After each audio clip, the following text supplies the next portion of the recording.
La famosa scogliera di Marna Bianca di Realmonte sarà gestita dal comune, a breve verrà riaperta al pubblico, ma l'idea è accessi contingentati e il pagamento di un biglietto d'ingresso. Auto blu del comune utilizzate per fini personali, la Guardia di Finanza al comune di Porto Empedocle per acquisire atti e documenti. Il raddoppio dell'Agrigento-Caltanissetta accomunata allo stesso destino del raddoppio Agrigento-Palermo. Domani è la festa della Repubblica, l'iniziativa ad Agrigento è Raffadali.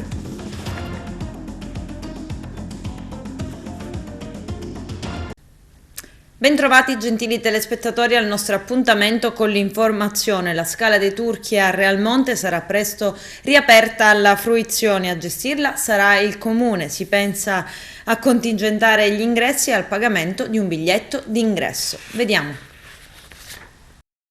La Scala dei Turchi di Realmonte sarà presto riaperta alla fruizione. La scogliera di Marna Bianca, famosa in tutto il mondo, potrà tornare ad essere visitata da vicino, probabilmente già dalla prossima settimana. È quello che è emerso nel corso dei lavori dell'ultimo Consiglio Comunale. Superati i vincoli di natura giudiziaria e raggiunto un accordo tra la Regione Siciliana e il privato proprietario di una parte del sito naturalistico, l'amministrazione comunale guidata dal sindaco Sabrina Lattuca si è già messa al lavoro per consentire l'utilizzo di quell'incantevole luogo, inviando una lettera all'assessorato regionale del territorio e dell'ambiente per chiedere l'autorizzazione alla gestione temporanea del sito e per l'esecuzione di studi di carattere tecnico. Si chiude, almeno per il momento, dunque una vicenda travagliata che si trascina da anni, un braccio di ferro tra le parti. La gestione diretta della scogliera sarà quindi temporaneamente affidata al comune di Realmonte. Si attende solamente il via libera da parte della regione. La riapertura avverrà in sicurezza sia per i fruitori sia per la scogliera. La Scala dei Turchi potrà tornare presto, sicuramente prima dell'estate, ad essere ammirata da vicino in tutto il suo splendore, dalle diverse centinaia di visitatori che ogni giorno affollano il litorale di Realmonte. Ovviamente sarà necessario sorvegliare l'area, ripristinare la passerella di accesso e potenziare il sistema di sicurezza. Anche il flusso di turisti dovrà essere regolamentato.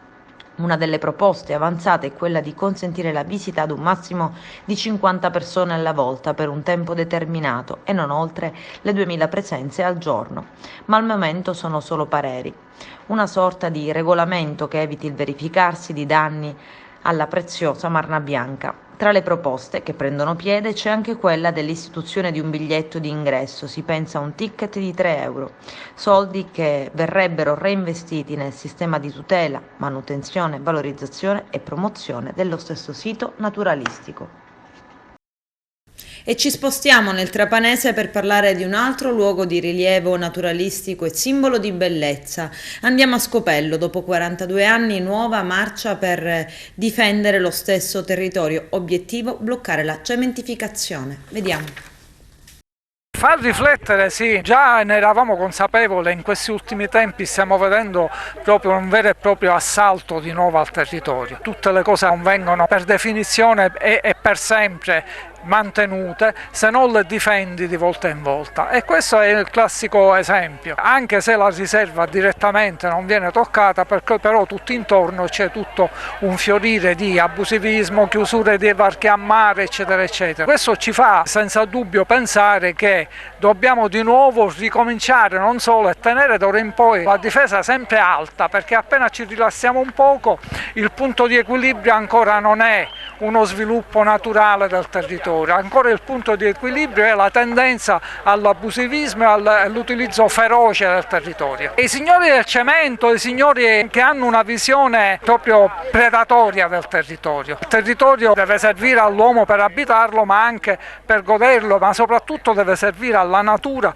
per avere il suo sfogo. Tutti gli esseri viventi hanno diritto di vivere, quindi l'uomo non può occupare tutto, non può chiudere i varchi, non può assolutamente cementificare tutto. Dopo le conseguenze le vediamo: alluvioni, frane, siccità. Un'altra cosa su cui dobbiamo puntare è non solo una visione fra virgolette religiosa del territorio, la bellezza, ma anche una visione utilitaristica però a lungo termine. L'elemento naturale, la biodiversità, questi scampoli di natura ancora intatti, alla lunga qualificano il territorio e quindi sono un ottimo investimento per il futuro, mentre si ha una visione provinciale minimale del territorio, l'utilizzo, lo sfruttamento immediato con una visione più ampia, una visione alla lunga, una riserva, un territorio protetto è un buon investimento perché è attrattivo anche per un certo tipo di turismo, ovviamente non il turismo predatorio ma un turismo più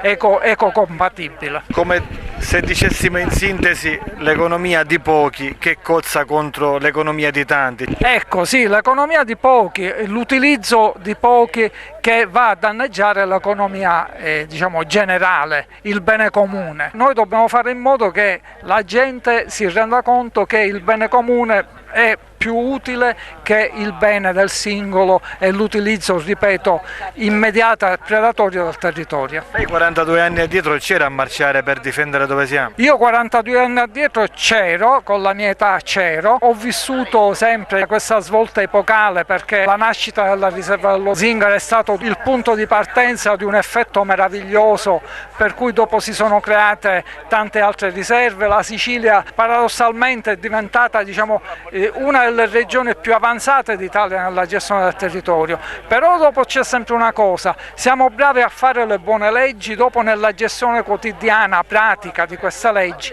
non riusciamo ad andare avanti, a consolidare, allora questo è un guaio e dobbiamo fermare questo probabile diciamo, tendenziale degrado. Dopo 42 anni, per dirla in siciliano, non abbiamo insegnato niente, non abbiamo capito niente e stiamo continuamente aggredendo il territorio, il mare, gli incendi, le riserve e ci stiamo calpestando i piedi noi stessi. È un modo di vivere e di pensare ottuso e qua la politica dovrebbe fare delle forzature per dirigere lo sviluppo del territorio verso ben altre direzioni. La struttura pubblica non deve bloccare l'economia, non deve però fare degradare il territorio. Troppe costruzioni, troppi varchi chiusi, troppi utilizzi ai fini utilitaristici dei singoli fruitori e quindi dobbiamo impostare il territorio in un altro modo.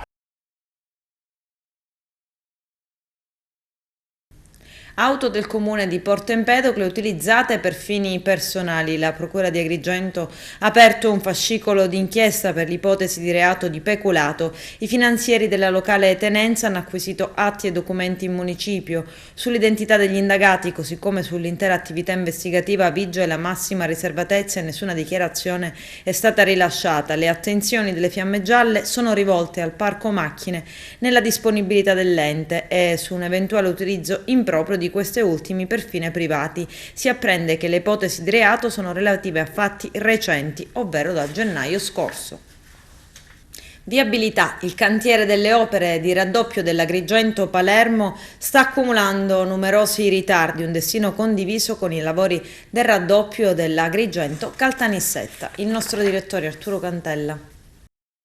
In occasione della presentazione dei vari tracciati relativi alla prossima tangentale che si andrà a effettuare ad Agrigento, presentati recentemente dall'ANAS presso Noto Albergo Cittadino, alla presenza dei massimi vertici dell'azienda nazionale, dei rappresentanti dei vari comuni, delle associazioni locali, presente anche il vice ministro Cancellieri con delega alle infrastrutture, cui abbiamo chiesto se in tempi brevi si potrà avere una soluzione viabile, decente, relativa alla strada Agrigento-Palermo, che da anni tormenta gli automobilisti agrigentini e non solo, in percorsi impossibili con forti rischi anche per gli incidenti automobilistici che si sono verificati nel corso del tempo.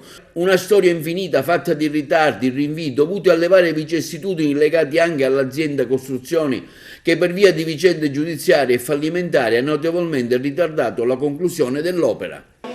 Sui lavori sulla 640 abbiamo avuto l'ok da parte del Comitato Consultivo Tecnico all'anticipazione, quindi ulteriori 20 milioni di euro che si aggiungono a quelle che praticamente saranno già le economie in questo momento a disposizione. Questo per accelerare ulteriormente quello che ormai è lo svincolo della parte diciamo di Caltanissetta, lo svincolo di Caltanissetta Sud. Abbiamo già completato il primo bypass all'interno delle gallerie, stiamo già lavorando su altri 4 bypass, metà sono completati Entro qualche mese cominceremo il riempimento di una delle 2 canne col materiale per portarci in quota e poter prevedere poi la possibilità di asfaltarla.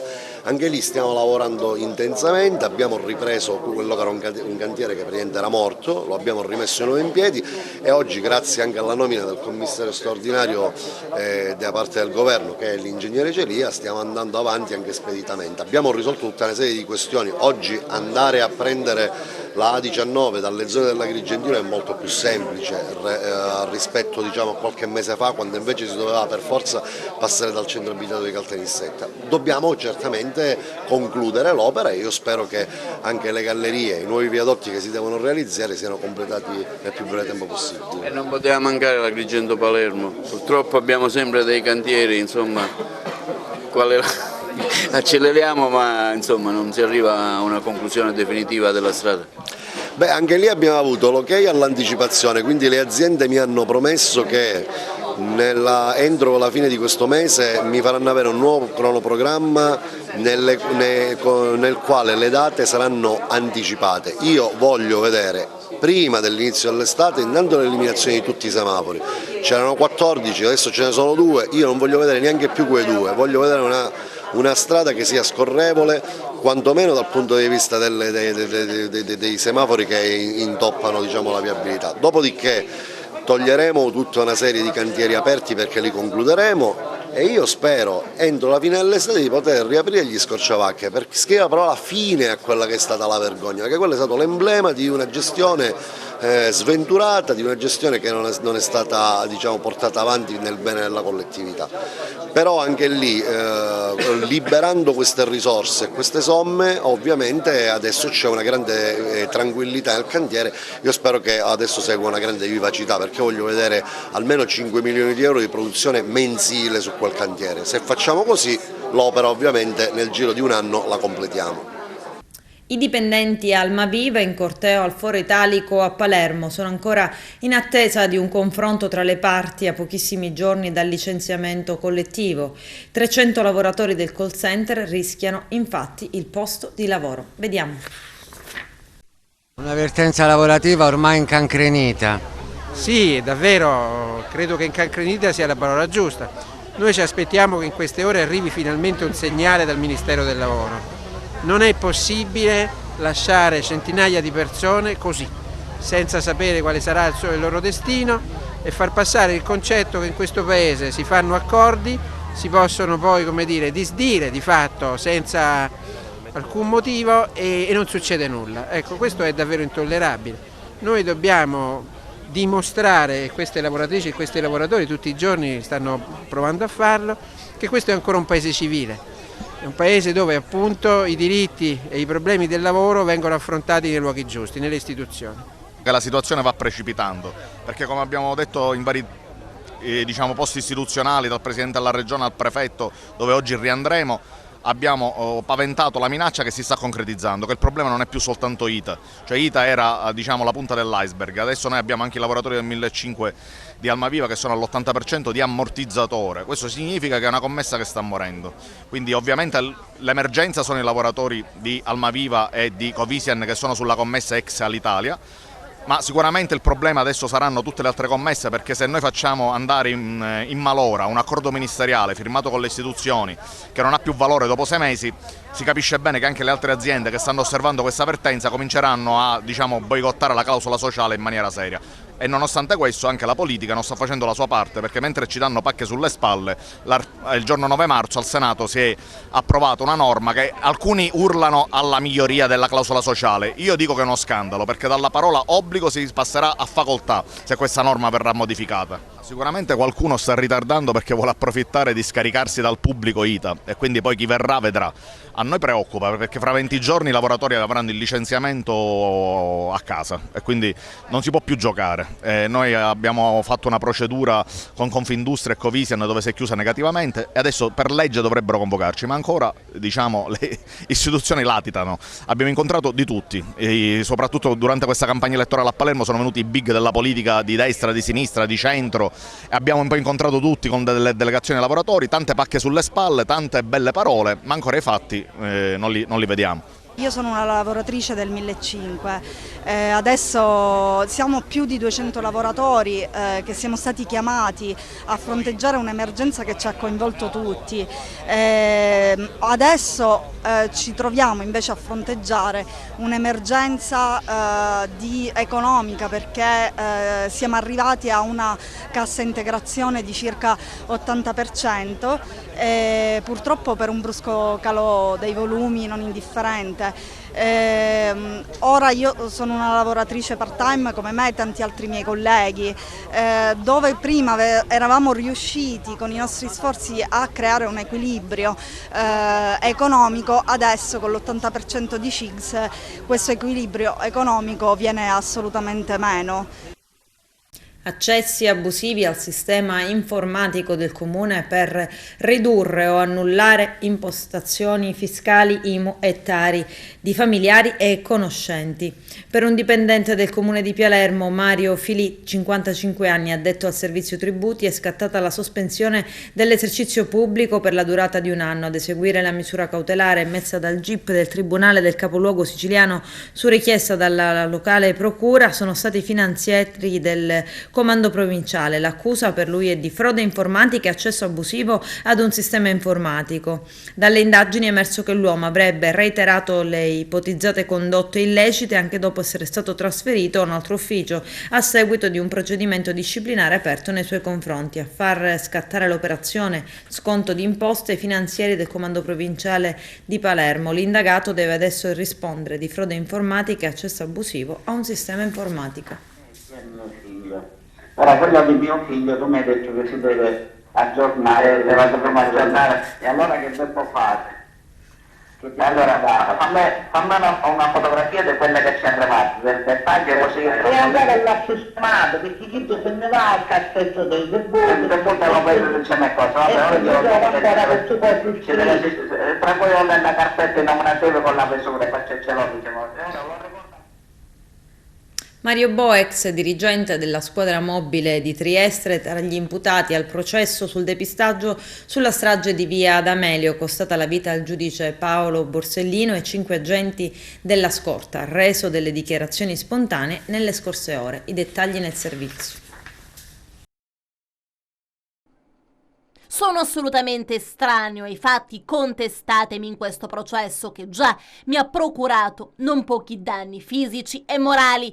La mia unica responsabilità, se tale si può considerare, è di aver sempre svolto i miei doveri istituzionali con la massima dedizione e con la piena osservanza delle leggi alle quali ho prestato giuramento di fedeltà al momento del mio ingresso nell'amministrazione. Lo ha detto il funzionario di polizia Mario Bo, imputato insieme ad altri 2 colleghi nel processo sul depistaggio delle indagini sulla strage di via D'Amelio che si svolge a Caltanissetta. Bo ha infatti deciso di rendere dichiarazioni spontanee. Per il funzionario di polizia difeso dell'avvocato Giuseppe Panepinto, la procura di Caltanissetta ha chiesto 11 anni e 10 mesi, mentre per gli altri 2 poliziotti, Fabrizio Mattei e Michele Ribaudo, 9 anni e 6 mesi ciascuno. La mia totale buona fede mi supporta ancora. Certo che la verità verrà ampiamente accertata, ancora ammesso. Innanzitutto voglio precisare di essermi occupato delle indagini sulle stragi solo dopo il giugno del 1993. Nel febbraio del 1989 dirigevo la sezione catturandi della squadra mobile di Palermo, contribuendo alla cattura di diversi latitanti di mafia, tra i quali Mariano Marchese, Pietro Salerno, Salvatore Presti Filippo, Giovanni Drago, ancora ammesso. Sempre nel corso di quegli anni effettuammo numerosi servizi di appostamento per la cattura del latitante Francesco Tagliavia, in occasione del famoso decreto Andreotti che consentì di trarre in arresto numerosi boss mafiosi che erano stati scarcerati per decorrenza dei termini. Provvidi, ha terminato ancora Mario Bo, personalmente a catturare Michele Greco, detto il Papa. 7 passi verso la bellezza, e questo è il tema dell'edizione 2022 del Giovani in Festa, in programma a Raffadali giovedì prossimo 2 giugno. Vediamo.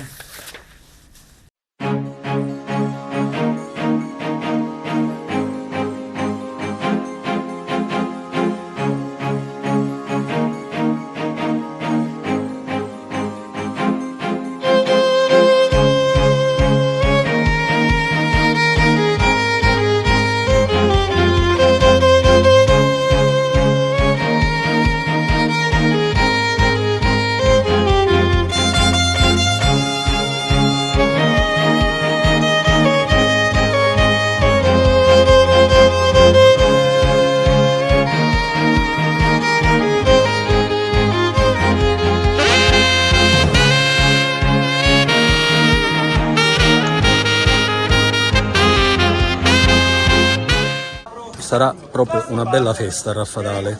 Sì, ormai siamo al termine di tutto quello che abbiamo pensato in questi mesi, che abbiamo realizzato, soprattutto che le equip hanno realizzato, ecco, che tante persone hanno ideato, progettato e realizzato, e ora stiamo cercando di mettere insieme tutto. Ormai sono gli ultimi giorni, perché ma mancano proprio 3-4 giorni a questo evento. Ci stiamo anche preparando come volontari, questa sera tutti riuniti qua, proprio per fare un balletto così, che è sorpresa per tutti.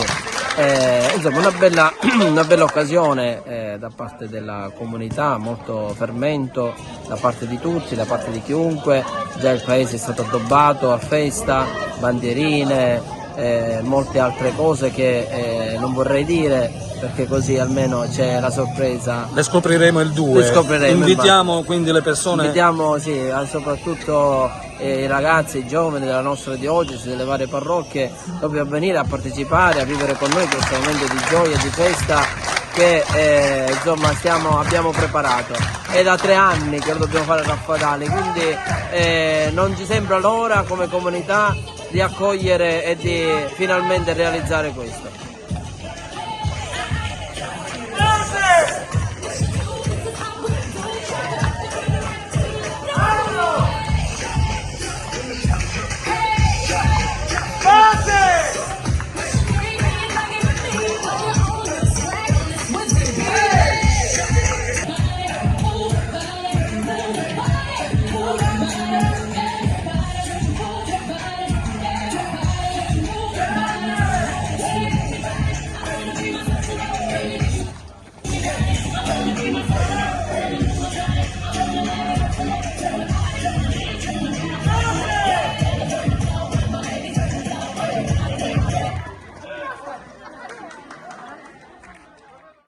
E sono diverse le iniziative ad Agrigento in occasione delle celebrazioni per il 76esimo anniversario della Festa della Repubblica. Arturo Cantella.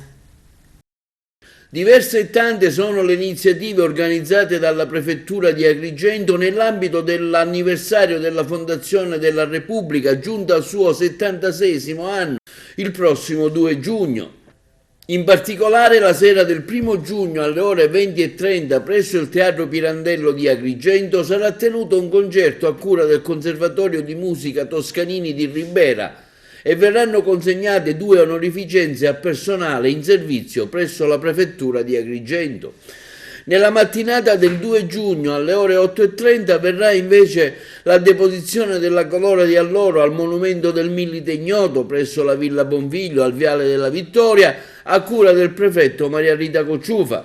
Successivamente alle 9:30 presso la piazza Vittorio Emanuele, chiusa per l'occasione al traffico, luogo centrale della città, in cui insistono gli uffici della prefettura, della questura, del comando provinciale dei carabinieri, della ex provincia regionale, delle poste italiane, si svolgerà la cerimonia militare organizzata dalla Prefettura di Agrigento in collaborazione del comando provinciale dei carabinieri e del comune della città.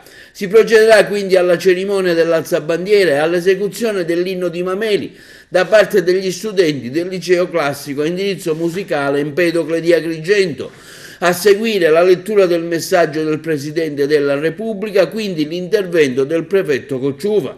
La celebrazione sarà poi arricchita da alcuni momenti riflessivi a cura degli studenti dell'Istituto Comprensivo Quasimodo di Agrigento, della Consulta Studentesca, del CIPIA, dell'Istituto Comprensivo Agrigento Centro e si procederà alla consegna delle onorificenze dell'Ordine al Merito della Repubblica Italiana. Quindi, al termine della cerimonia, presso il Palazzo della Prefettura, sarà inaugurata una mostra di cimeli storico-militari dal tema Dallo sbarco in Sicilia alla Repubblica, a cura dell'Associazione Uschi 1943, del Museo della Memoria Sicilia 1943, dell'Associazione Bersaglieri in collaborazione con il libero consorzio dei comuni di Agrigento, delle forze armate, delle forze di polizia, della Croce Rossa Italiana. La mostra rimarrà aperta fino a domenica 5 giugno ed è visionabile dalle 9:30 alle 12:30 del mattino e dalle 17:30 alle 20:30. e resta anche un'ottima occasione per visitare i locali del Palazzo del Governo, meglio conosciuta come Prefettura di Agrigento. A Licata, in periferia, in contrada Safarello, dei ladri hanno forzato l'ingresso di un'azienda agricola che produce e commercia olio d'oliva e hanno rubato 200 latte di olio da 5 litri ciascuna per un totale di 1000 litri, un frangitore di olive e altra attrezzatura da lavoro. Poi un computer, una stampante e un hard disk del sistema di videosorveglianza. Il bottino ammonterebbe a circa 20.000 euro. L'amministratore dell'azienda agricola, un uomo di 68 anni, ha sporto denuncia ai carabinieri della locale compagnia. Le indagini sono in corso. Il riverbero della pandemia su altri servizi sanitari. Vediamo. Il settore delle cooperative, come presidente della Lega Cooperative Sicilia, qual è in questo momento di grave pandemia, con la guerra purtroppo che ci attanaglia nell'economia in generale? Ma è proprio il settore del welfare che è stato colpito, perché molti servizi si sono dovuti fermare durante la pandemia.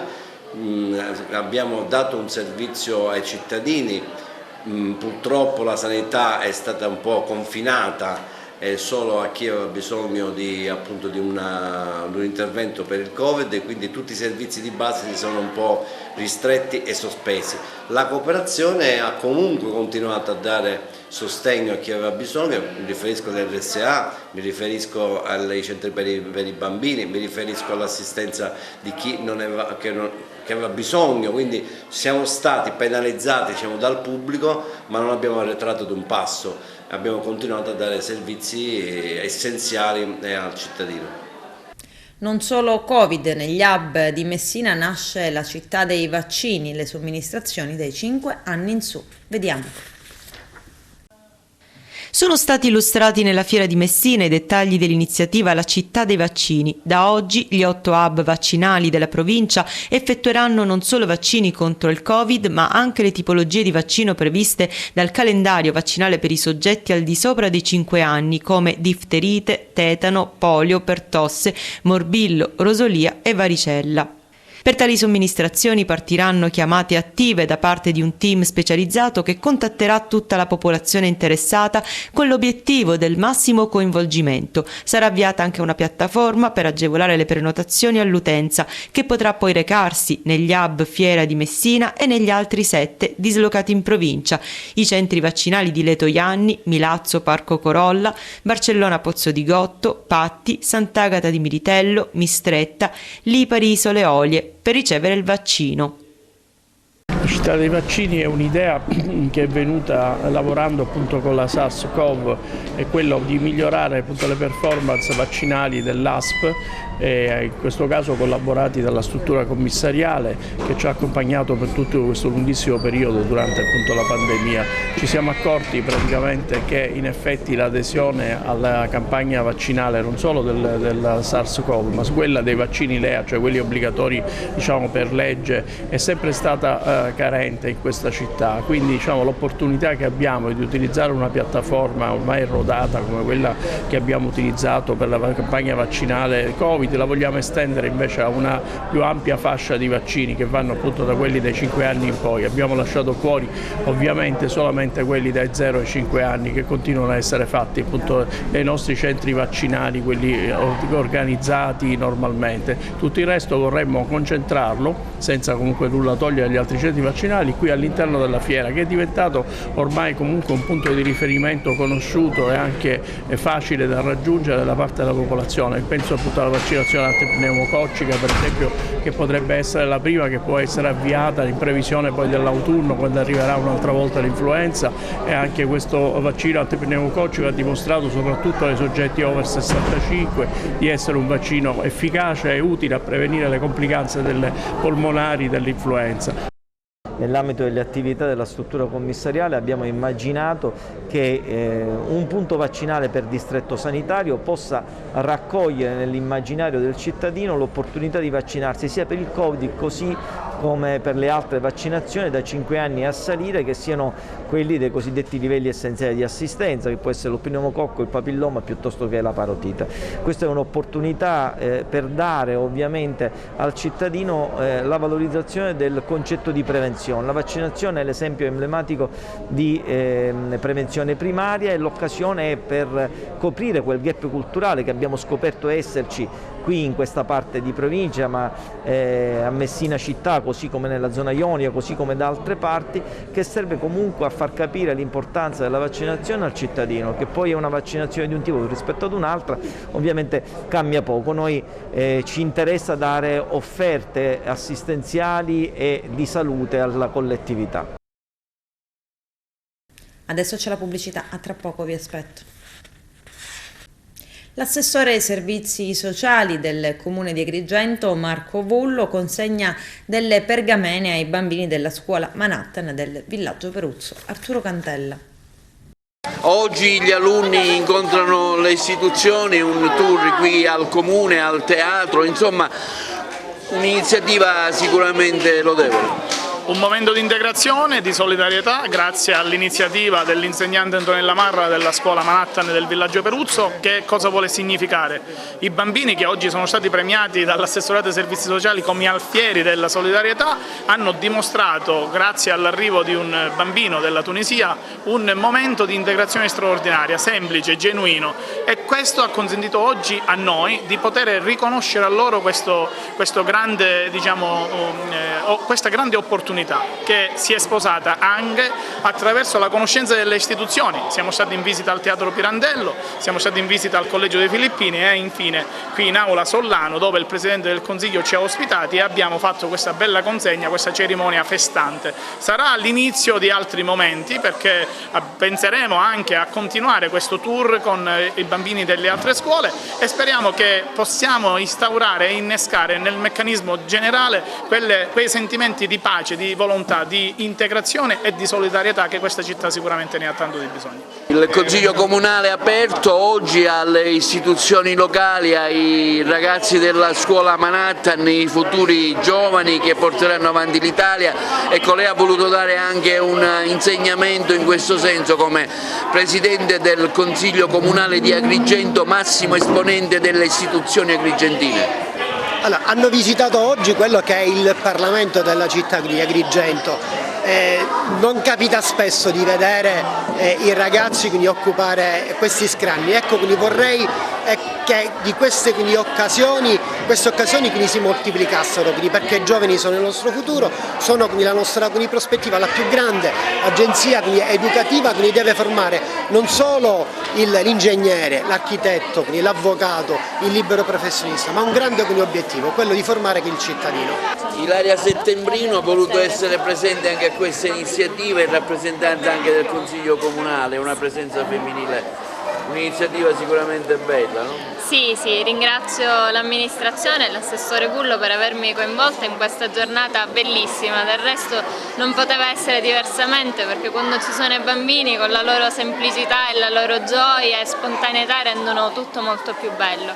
Oggi è una giornata importante perché in realtà loro ci insegnano una lezione grande, una lezione di vita che spesso noi adulti dimentichiamo, che è quella dell'accoglienza, di accogliere a braccia aperte il prossimo, e ci rivelano il vero significato dell'inclusione e di una comunità aperta all'accoglienza del nostro prossimo.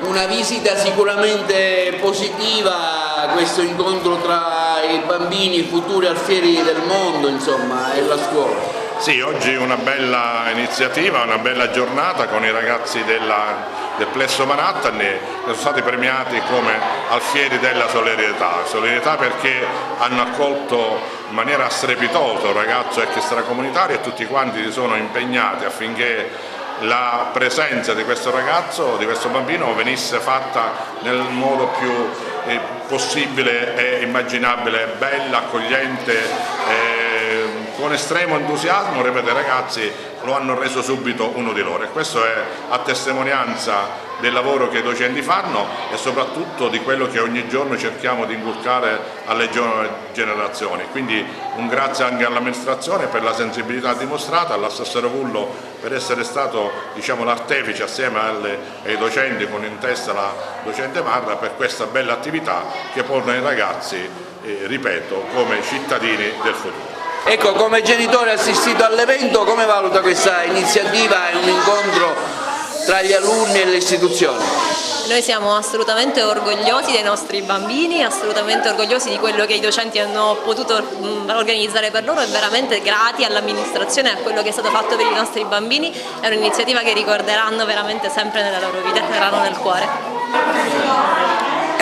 Allora, giornata assolutamente emozionante per i nostri bambini, una bellissima iniziativa, speriamo che sia l'inizio di un lungo percorso. I nostri bambini hanno dimostrato di essere grandi cittadini perché hanno manifestato tanto affetto, accoglienza e amore verso Well, che è un bambino che è arrivato dalla Tunisia e che si è integrato grazie all'amore dei nostri bambini. Ecco, lei è stata presa in esempio dall'assessore Vullo per il suo lavoro con la consegna anche di una bella pianta. Grazie mille, noi siamo felici di aver veramente creato questo incontro e questo avvicinamento tra i bambini e le istituzioni. E le istituzioni non sono mai troppo distanti se noi li cerchiamo, e quindi questa è una nostra grande soddisfazione, perché i bambini hanno fatto delle cose grandi con la spontaneità tipica della purezza dei loro sentimenti, che riescono a farsi capire anche laddove ci sono lingue diverse, costumi diversi e abitudini diversi, perché la lingua della generosità non ha bisogno di traduzione. Grazie ai nostri bambini. Questa giornata è stata molto bella perché abbiamo visitato il teatro, abbiamo visto i quadri, abbiamo visto molte cose belle. È stato molto divertente, poi soprattutto nel teatro in cui abbiamo detto della pace e di queste cose, e mi sono divertito molto. Sono molto contento di essere qui accanto a Franco. Franco sarà un grande sindaco di Messina. Queste elezioni di Messina giocano un ruolo fondamentale a livello regionale. Per noi questo impegno, l'impegno che Franco con una coalizione larga e unita sta portando avanti, è per noi veramente una battaglia prioritaria. Ci siamo, e questo impegno ovviamente è la prima tappa di avvicinamento a quello fondamentale momento che sarà quello delle regionali di autunno. Abbiamo cominciato una discussione molto produttiva sul tema del metodo di scelta del candidato o della candidata. Questa volta noi abbiamo innanzitutto una coalizione larga, in secondo luogo abbiamo una persona che è la persona che conosce la sua città, ma che soprattutto ha i collegamenti giusti e la dimensione regionale e anche nazionale per fare del bene a una città che ha bisogno di questi collegamenti. C'è, credo, e questo per me è molto importante, un grande impegno del Partito Democratico. Il Partito Democratico allora non c'era, il Partito Democratico oggi c'è, e il Partito Democratico è il perno, il pilastro di questo nostro impegno, di questa nostra campagna elettorale. Ne siamo convinti insieme agli altri partiti con i quali c'è un'unità forte, sostanziale e positiva. Quindi... In attesa che si faccia il ponte sullo stretto, che si decida che cosa fare, perché non garantite alla Sicilia i biglietti a prezzo ridotto come per la Sardegna? Sono venuto qui esattamente, ho fatto l'incontro adesso con le parti sociali, ho fatto l'incontro con i rappresentanti dei lavoratori, ho espresso sia alle parti sociali che ai lavoratori esattamente il nostro obiettivo, che è l'obiettivo di far sì che l'applicazione del principio di continuità territoriale sia un'applicazione di un principio che riesce ad alleviare non soltanto i cittadini e i cittadini di questa città e di questa terra, ma aiuti anche ad avere entro quanto tempo? Ad avere anche una situazione che sia diversa rispetto a quella attuale. E io farò di tutto, e noi faremo di tutto con il sindaco, con Franco sindaco, per far sì che questo impegno, insieme a una regione che sia più credibile più forte nella sua interlocuzione con Roma, che questo possa avvenire. Per quanto mi riguarda e ci riguarda, lei ha citato la Sardegna, i problemi della Sardegna sono tanti e sono altri, ma è sicuro che questa è una delle questioni sulle quali dobbiamo lavorare e dobbiamo ottenere dei risultati. Con Zorro di Stefano Castellitto cala il sipario sulla stagione teatrale del Pirandello di Agrigento, anche se il presidente della Fondazione Alessandro Patti ha preannunciato un ultimo appuntamento al di fuori delle poltrone rosse. Al Teatro del Caos il 25 giugno andrà in scena Il berretto a sonagli, regia di Francesco Bellomo, con Gianfranco Iannuzzo, Gaetano Ronica e Anna Malvica. Vediamo le interviste a caldo subito dopo il monologo di uno degli attori italiani più apprezzati. Vediamo. Bravo.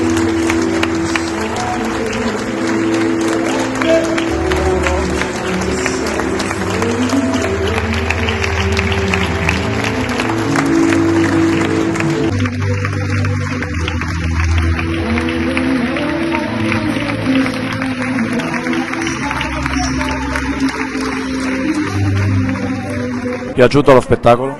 Moltissimo, è stato all'altezza, è stato bravissimo, non potevamo vedere uno spettacolo migliore, un'ora e mezza che è passata così senza accorgersene, ma è uno spettacolo che valeva la pena vedere. La stagione com'è andata? Non ho visto tutto, però quello che ho visto è stato bello, devo dire che il Consiglio di amministrazione si è dato molto da fare, quest'anno sono stati diversi spettacoli che hanno avuto diciamo all'altezza della situazione, ha recuperato un po' le stagioni mancate, con spettacoli molto belli. Lo spettacolo è stato bellissimo, un grandissimo attore che ci ha onorato con una rappresentazione eccellente, un monologo che ha trattato temi complicatissimi, difficili, che però aiuta a riflettere molto su quello che è lo stato attuale della nostra società. Bravissimo Sergio Castellitto, è stato un piacere poter assistere al suo spettacolo. Bellissimo, un po' triste però bello. Bello, particolare, lui è un mostro sacro, cioè, si vede che sul palcoscenico proprio lo fa muovere, ecco. È particolare, pur essendo da solo sul palcoscenico comunque ha tenuto testa per un'ora e mezza, è un bellissimo spettacolo. Vieni spesso al teatro? Sì, quando posso veniamo spesso, è un'esperienza sempre un po' diversa dalla solita routine, diciamo. Le è piaciuto lo spettacolo? Sì, certamente lui è un grandissimo attore perché ha recitato per un'ora e mezzo da solo, con una scenografia essenziale ed è sicuramente una prova molto importante. Il testo è sicuramente affascinante, da ristudiare però, perché ascoltarlo una sola volta non riesci forse a coglierne tutto il significato importante.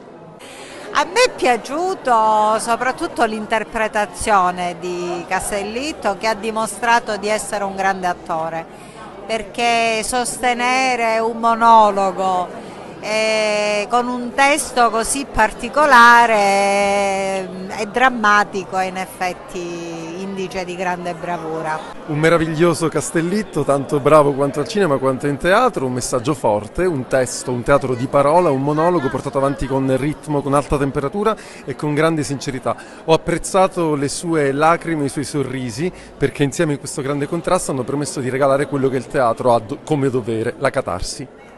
È stato uno spettacolo molto forte, molto intenso, ci ha letteralmente soggiogati. Sergio Castellitto veramente un grande attore e un grande mattatore, ci ha coinvolto dal primo all'ultimo minuto. Sì, uno spettacolo veramente bello e veramente da vedere.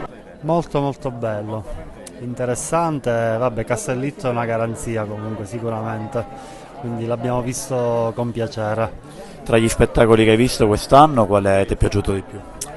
Allora, sicuramente sono venuto a vedere con tanto piacere lo spettacolo di Pirandello, cioè Uno Nessuno 100.000. Quello era quello che aspettavo con più ansia e diciamo, ha rispettato le mie attese. Diciamo. A me lui, Castellitto, è uno degli attori preferiti e secondo me è uno dei pochi che può reggere uno spettacolo di questo tipo, un monologo di 1 ora e un quarto. Sono veramente entusiasta dello spettacolo di stasera. Hai visto altro quest'anno? No, sinceramente no, non avevo, questa è la prima serata che venivamo, insomma, veniamo fuori da un periodo difficile, però è una ripresa alle attività culturali che devono sicuramente animare questa città. E possiamo chiedere se le è piaciuto lo spettacolo? No, sì, io tra l'altro mi imbarazzo, no, comunque sì, a me è piaciuto moltissimo. Era da tempo che non andavo a teatro, ahimè, ma mi è piaciuto particolarmente, sì. Ma lei non è di qua? No, io vivo da 12 anni oramai ad Agrigento, sono lombarda, ma ho sposato un agrigentino, mi sono trasferita qua. Può capitare. Sì, capita, e ci si adatta. Pensa che tornerà al teatro? Sì, sicuramente. Sì, molto interessante, bravissimo Castellitto, è un testo molto attuale purtroppo. Frequentatrice del Teatro Pirandello? È occasionale, non costante. Con questo è tutto, termina qui l'edizione del telegiornale. Grazie per la gentile attenzione e per essere stati con noi. A presto.